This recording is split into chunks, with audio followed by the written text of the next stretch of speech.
This chapter is about trust tests. Every shop will have comebacks. Every shop will have difficult conversations. Every shop will have moments where something goes wrong, or a customer is upset, or a misunderstanding turns into tension. The difference between an average shop and a champion shop is not whether problems happen. The difference is how you respond when they do. Customers don't expect perfection. They expect honesty, accountability, and resolution. They want to feel heard. They want to feel safe. They want to feel respected. If they feel those three things, most situations de-escalate and can be solved professionally. If they do not feel those three things, even a small issue becomes a major conflict. So here is the champion truth. How you handle problems matters more than whether problems happen. Most shops fail these moments because they get defensive too early. They start with, "That's not our fault." They start with, "It was fine when it left here." They start with, "You must have done something." They start with excuses, blame, or minimizing. Defensiveness destroys trust instantly because it tells the customer, "We care more about being right than helping you." Champion shops do the opposite. Champion shops listen first, acknowledge quickly, investigate calmly, resolve fast, and follow up after. That sequence protects trust while you determine the facts. The customer is upset because they feel unheard, unsafe, or disrespected. Unheard sounds like, "I told you what was wrong and it's still doing it." Unsafe sounds like, "You just worked on my brakes and now they're making noise." Disrespected sounds like, "You're treating me like I'm making this up." Before you explain anything, you must address those feelings. Acknowledging the customer is not the same as admitting fault. It is simply saying, "I hear you and I'm taking this seriously." That one move is what prevents escalation. Then comes the investigation. The investigation is where you pull the digital vehicle inspection, the DVI, and find the facts. The DVI is your shield and your sword. If the issue is new or unrelated, the DVI protects you by showing what was inspected and what condition it was in. It turns defensiveness into evidence, and it allows you to stay helpful without accepting blame.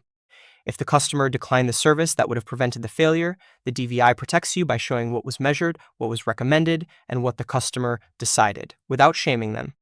If the shop made a mistake, the DVI exposes the gap, and that is where champion behavior matters most. You own it quickly, fix it fast, and improve the process so it doesn't happen again. There are 4 common comeback scenarios, and champion shops handle each one with the same calm structure. Scenario 1, we made a mistake. Work was done incorrectly, something was missed, a promise was broken. In this scenario, you do not argue. You own it. You apologize. You fix it at no charge. You move quickly. You do not blame the tech. You do not blame the customer. You do not minimize.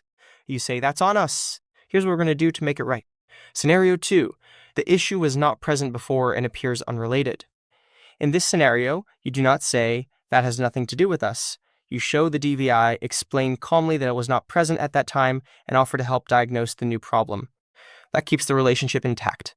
Scenario 3, the customer declined the service that would have prevented this. In this scenario, you show the DVI, explain gently, and guide them to the solution with no "I told you so." You use facts, not shame. Scenario 4, misunderstanding or miscommunication. In this scenario, you clarify gently, apologize for confusion, and offer a path forward. Even if the customer misunderstood, you own the clarity gap.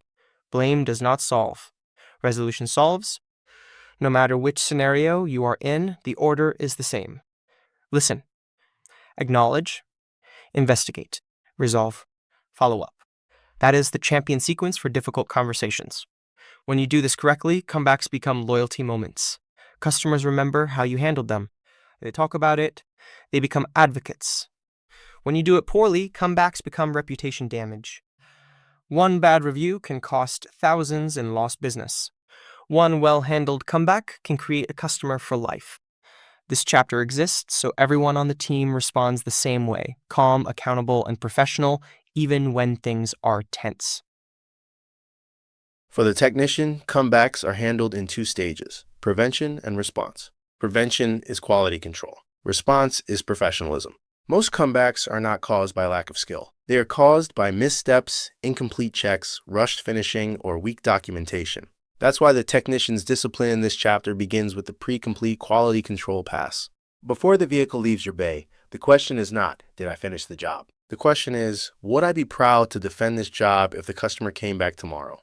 The QC pass is 2 minutes that prevents hours of rework and tense conversation later. Confirm the original concern was addressed and documented, verified or not verified. If the customer came for a noise, the DVI must show that you attempted to verify it and what you found.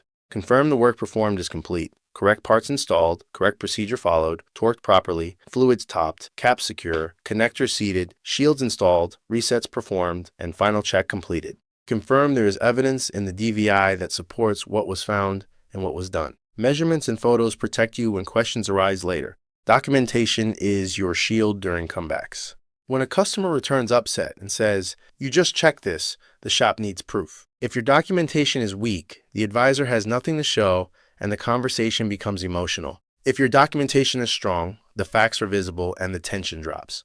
That documentation includes clear measurements, clear photos, and clear notes that will make sense later. Now, when a comeback happens, your behavior matters as much as your skill. A champion technician does not respond with ego. You do not say, "It was fine when it left." You do not say, "They must have done something." You do not refuse to recheck it. You respond calmly. "No problem. I'll take a look right now." You reinspect thoroughly, without defensiveness, and you document what you find now, not what you believe you found before.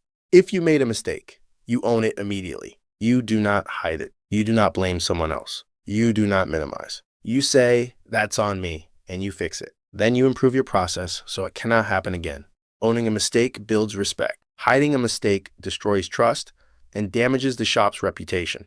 If the issue is unrelated, you still treat it seriously. You help the advisor by explaining what you see and what you believe the next step is. You stay professional. If the customer declined a recommendation and the condition progressed, you do not shame the customer. The advisor will handle that conversation. Your job is to provide the facts, what it measured then, what it measures now, and what changed.